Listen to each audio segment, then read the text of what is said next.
It began in healthy-looking pigs, months, perhaps years ago. A new coronavirus spread silently within herds. Gradually, farmers started getting sick. Infected people got a respiratory illness with symptoms ranging from mild flu-like signs to severe pneumonia. The sickest required intensive care. Many died. Experts agree, unless it is quickly controlled, it could lead to a severe pandemic, an outbreak that circles the globe and affects people everywhere. The mission of the Pandemic Emergency Board is to provide recommendations to deal with the major global challenges arising in response to an unfolding pandemic. The board is comprised of highly experienced leaders from business, public health, and civil society. We could be looking at double the number of cases in 1 week and 16 times as many in a month if we are not able to stop the spread. That would be on the order of 500,000 cases, and it would continue to rise exponentially. In 3 months, we could be approaching 10 million cases.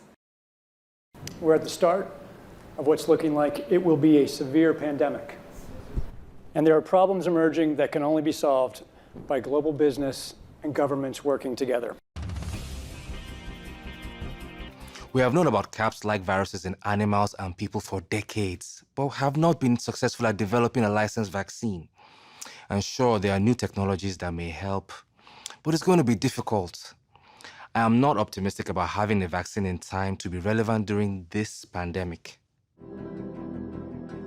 So the policy crisis in question for this board in this meeting is this: how should governments, business, and international organizations allocate and distribute pandemic antivirals and medical supplies to the people who need them most?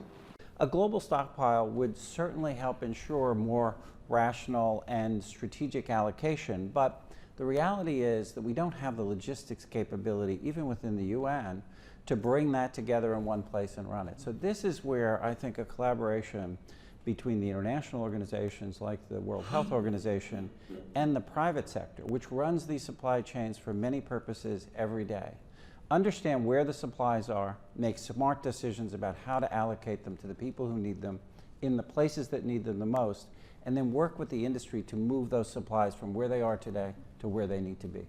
Just to underscore the point that cooperation among supply chain providers or businesses that have huge supply chains can add a lot of efficiency to the whole process. Public health agencies have issued travel advisories, while some countries have banned travel from the worst affected areas. As a result, the travel sector is taking a huge hit. Travel bookings are down 45%, and many flights have been canceled. A ripple effect is racing through the service sector. Governments that rely on travel and tourism as a large part of their economies are being hit particularly hard. How should national leaders, businesses, and international organizations balance the risk of worsening disease that would be caused by the continued movement of people around the world against the risks of profound economic consequence of travel and trade bans? What is essential, what is non-essential travel, we have to clarify this. Otherwise, if we go down to 20% bookings over a long period, the company will run down. That's a fact. You know, there's a whole complex set of issues in a highly interdependent world on supply chains that are just in time. We need to think about how much flex there is in that just-in-time supply chain system and make sure it keeps running. I think it's going to take specificity, and it's going to take knowledge that only the private sector has. The UN can play an important coordinating facilitation role, but the companies know where those commodities are, where they move, how to move them, and that's where a type of public-private collaboration that we have not generally had in these crises needs to be put together pretty quickly. We are not out of money, yet. But the fact is we are trending in a dangerous direction, and something needs to change. So the policy question for this board now is, how should financial resources be prioritized? Are there nodes that we cannot allow to fail? What is your sense of priorities? We don't have money to pay for all of these urgent problems. So at the moment, we want the fund, right? You need the money. So where's the money? So government kind of supplies some money. A lot of, private sectors, some are sitting here, you have some money. But now you need a really coordinated, centralized efforts. Countries are reacting in different ways as to how best to manage the overwhelming amounts of dis and misinformation circulating over the internet. In some cases, limited internet shutdowns are being implemented to quell panic. How much control of information should there be, and by whom?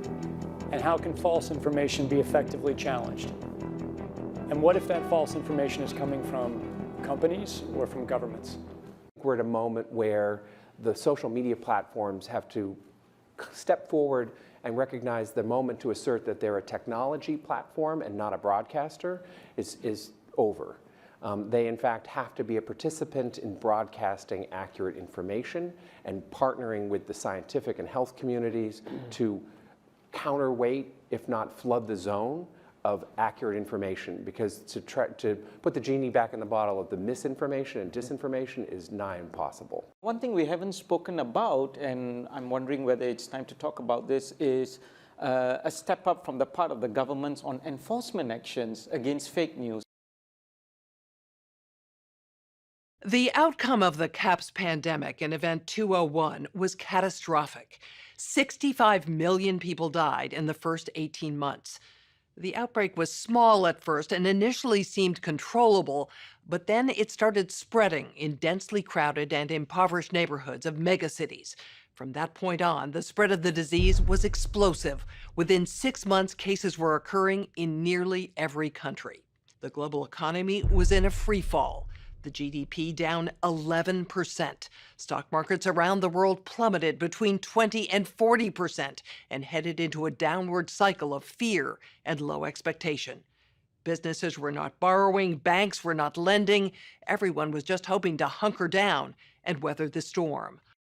Economists say the economic turmoil caused by such a pandemic will last for years, perhaps a decade. The societal impacts, the loss of faith in government, the distrust of news, and the breakdown of social cohesion could last even longer. We have to ask, did this need to be so bad? Are there things we could have done in the 5 to 10 years leading up to the pandemic that would have lessened the catastrophic consequences? We believe the answer is yes. So, are we, as a global community, now finally ready to do the hard work needed to prepare for the next pandemic?